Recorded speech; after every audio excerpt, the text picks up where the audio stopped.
Assalamualaikum warahmatullahi wabarakatuh. Saya Faul Nur Rahman, NIM 2020530666 kelas B, mata kuliah metodologi penelitian. Di sini saya akan menjelaskan ulang PPT yang pertemuan ke-14, yaitu analisa data kuantitatif bagian kedua. Analisa data kuantitatif. Dalam melakukan penelitian kuantitatif, kita seringkali mengalami kesulitan tentang metode statistika apa yang akan kita gunakan. Untuk itu, dalam hal ini akan diuraikan mengenai metode-metode statistika yang umum digunakan dalam penelitian dan bagaimana menginterpretasikannya. Secara umum, analisa data dapat digambarkan sebagai berikut. Sini ada pengumpulan data, verifikasi data, pengelompokan data, dan isi tabel. Terus ada cek konsisten data antar tabel, ada analisa masing-masing tabel. Dibagi menjadi dua, yaitu performance, lihat tren, ada yang kedua profil, bandingkan dengan standar. Ada kesimpulan, bentuk statistik, dan kesimpulan bentuk data. Tahapan analisis data. Distribusi frekuensi. Bila kita mengumpulkan sejumlah data yang cukup besar dan belum dikelompokkan, maka kita tentunya akan mengalami kesulitan dalam mengambil kesimpulan dari informasi yang ada. Untuk itu, maka data tersebut perlu dikelompokkan ke dalam suatu distribusi frekuensi untuk memberikan gambaran yang lebih jelas. Distribusi frekuensi merupakan suatu distribusi atau tabel frekuensi yang pengelompokan data yang belum berkelompokkan atau grup data ke dalam beberapa kelas sehingga menjadi data yang terkelompok atau grup data. Distribusi frekuensi biasanya digunakan untuk memberikan informasi yang menggambarkan keseluruhan sampel atau populasi yang diteliti.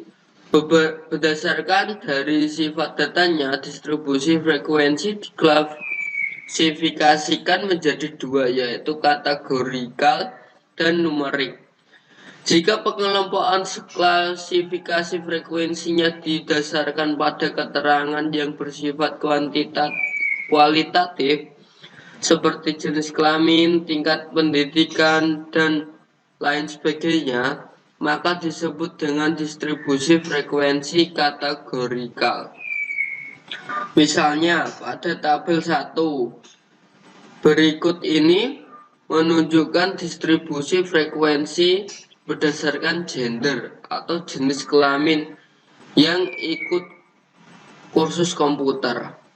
Di bawah ini ada contohnya distribusi frekuensi berdasarkan jenis kelamin peserta kursus komputer. Jenis kelamin pria, wanita. Di sini jumlah peserta ada 20, yang pria 35, yang wanita dan jumlahnya ada 55. Cross tabulation dan korelasi. Cross tabulation adalah sebuah teknik visual yang memungkinkan peneliti menguji relasi antar variabel. Cross tabulation ini juga berfungsi untuk memberikan gambaran tentang data yang dikumpulkan selama penelitian. Untuk menerangkan secara umum mengenai populasi yang diteliti, biasanya digunakan statistik inferensial atau inferential statistik. Yang kedua ada korelasi. Korelasi merupakan suatu metode yang menggambarkan hubungan di antara satu variabel dengan variabel lainnya.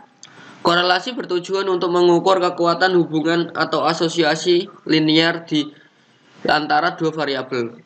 Sebagai contoh, kita ingin melihat bagaimana hubungan antara lamanya waktu belajar dengan nilai ujian yang didapatkan. Korelasi ini dapat menunjukkan hubungan sebab akibat. Korelasi ada yang bernilai positif, negatif, dan nol atau tidak ada hubungan. Korelasi biasanya diukur dengan suatu koefisien atau R yang mengidentifikasikan seberapa banyak relasi antar dua variabel. Daerah nilai mungkin adalah +1 sampai -1, di mana +1 menyatakan hubungan positif yang sangat erat, sedangkan -1 menyatakan hubungan negatif yang erat. Regresi. Analisa regresi digunakan apabila kita ingin memprediksi hasil penelitian kita dengan menggunakan dua variabel atau lebih. Analisis regresi merupakan proses membuat fungsi atau model matematis yang dapat digunakan untuk memprediksi atau menemukan suatu variabel dari variabel lainnya. Analisis regresi sederhana atau bivariate linear regression biasanya melibatkan dua variabel, yaitu variabel terikat atau dependent variable yang merupakan variabel yang diprediksi atau Y, serta variabel bebas atau explanatory variable atau independent variable merupakan yang tidak dapat dimanipulasi. Persamaan garis regresi berdasar sederhana bisa dirumuskan dengan formula sebagai berikut. Y B0 plus B1 XY, di mana B0 sama dengan adalah intercept sampel, B1 adalah slope sampel. Keduanya dicari dengan analisis kuadrat terkecil, least square analysis, yang merupakan suatu proses di mana model regresi dicari yang menghasilkan jumlah error kuadrat terkecil. Selain mengukur kekuatan hubungan antar dua variabel atau lebih, analisis regresi juga menunjukkan antar hubungan antara variabel dependen dengan variabel independen. Contoh regresi sederhana berusaha mempraktikkan nilai ujian dengan lamanya waktu belajar. Selanjutnya ada analisis regresi berganda. Analisis regresi berganda atau multiple regression model merupakan analisis regresi yang mengkaji hubungan non-linear dan model regresi dengan lebih dari satu variabel bebas, atau analisis regresi dengan dua atau lebih variabel bebas atau dengan sedikitnya satu prediktor non-linear. Model regresi berganda probabilistik dapat dirumuskan dengan formula sebagai berikut, yaitu Y B0 plus B1 X1 plus B2 X2 plus B3 X3 plus tidak diketahui BK XK, di mana K banyaknya variabel bebas, B0 artinya konstanta regresi, BI artinya konvensional koefisien regresi parsial untuk variabel independen 1 menunjukkan bertambahnya X, bertambahnya Y apabila variabel independen I meningkat 1 unit dan variabel independen lainnya tidak berubah. X2 dapat berubah X1 kuadrat atau suku non-linear dari X1. Analisa regresi berganda berdasarkan pada model probabilistik yang terdiri dari atas komponen deterministik dan kesalahan random. Model regresi. Analisis regresi berganda didasarkan pada model probabilistik yang terdiri dari atas komponen deterministik dan kesalahan random. Apapun model regresi adalah sebagai berikut. Model determinan seperti ini, model probabilistik seperti ini, di mana B adalah intercept populasi, B1 adalah kemiringan atau slope populasi. Uji T atau t-test analisa t-test digunakan apabila kita ingin mengevaluasi perbedaan antara efek analisa t-test atau uji T biasanya digunakan untuk membandingkan dua kelompok dengan menggunakan mean kelompok sebagai dasar perbandingan. Uji T akan mengindikasikan apakah perbedaan antara kedua kelompok tersebut signifikan secara statistik atau tidak. Contohnya, jika diambil tinggi badan mahasiswa Falsikom yang terbagi atas 10 orang mahasiswa putri dan 10 orang mahasiswa putra, maka varians tinggi badan mahasiswa putra dan putri harus dianggap sama. Contoh, odometer merupakan alat ukur untuk mengukur mil pada mobil. Seberapa besar tingkat kebenaran pengukuran? dengan menggunakan 12 mobil yang melaju sejauh 12 mil akan yang diikuti dengan jarak mil selanjutnya, maka didapatkan angka odometer sebagai berikut: 9,8, 10,1, 10,3, 10,2, 10,9, 10,4, 10,0, 9,9, 10,3, 10,0, 10,1, 10,2. Dengan menggunakan signifikan 0,01, tentunya beberapa besar odometer yang bisa dipercaya dan tentunya hipotesinya. Jawaban hipotesis statistiknya seperti ini.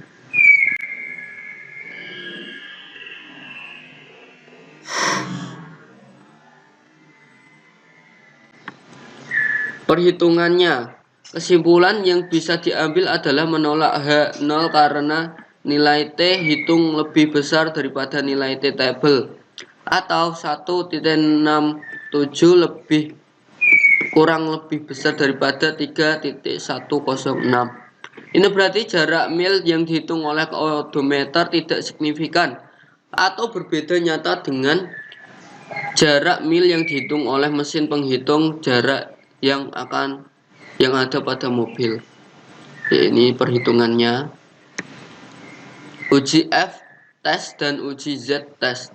Uji F berguna untuk menguji apakah populasi tempat sampel diambil memiliki korelasi nol atau adanya korelasi yang signifikan antara variabel independen dengan variabel dependen. Uji Z merupakan salah satu bentuk dari uji kenormalan.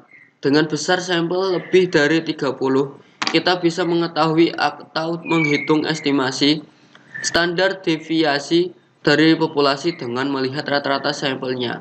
Berikut ini merupakan perhitungan statistik uji Z. Di sini ada Z, Ekman M per S. Sampel mean kurangi population dan mean dibagi populasi dan statistik. Selanjutnya ada analisis validitas dan analisis reliabilitas.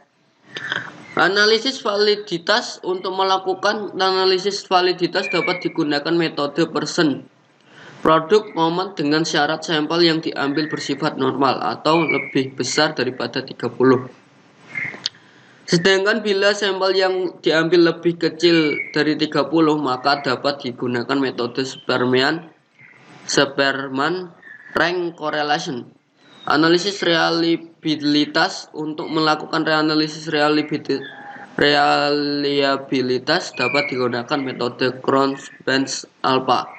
Jika koefisien yang didapat 0,60 kurang dari 0,60, maka instrumen penelitian tersebut reliable. Cara memilih analisis data kuantitatif. Gambar 2 berikut ini merupakan bagian yang dapat membantu kita dalam memilih analisis yang dapat digunakan untuk pengolahan data secara kuantitatif. Dari start interval data ada relate, di bawahnya ada Spearman correlation dan Pearson correlation, sedangkan sampingnya ada compare, ada not normal dan normal. Di not normal ada dependent, independent, normal ada dua grup, ada yang lebih dari 2 grup, ada Mann-Whitney, ada yang lebih dari 2 grup, ada Kruskal-Welch. Di sana ada yang dependent 2 grup, ada Wilcoxon. Lebih dari 2 grup ada Friedman, ANOVA. Di sini juga ada dependent 2 grup, related sample atau TITAS. Lebih dari 2 grup, dependent measure, ANOVA.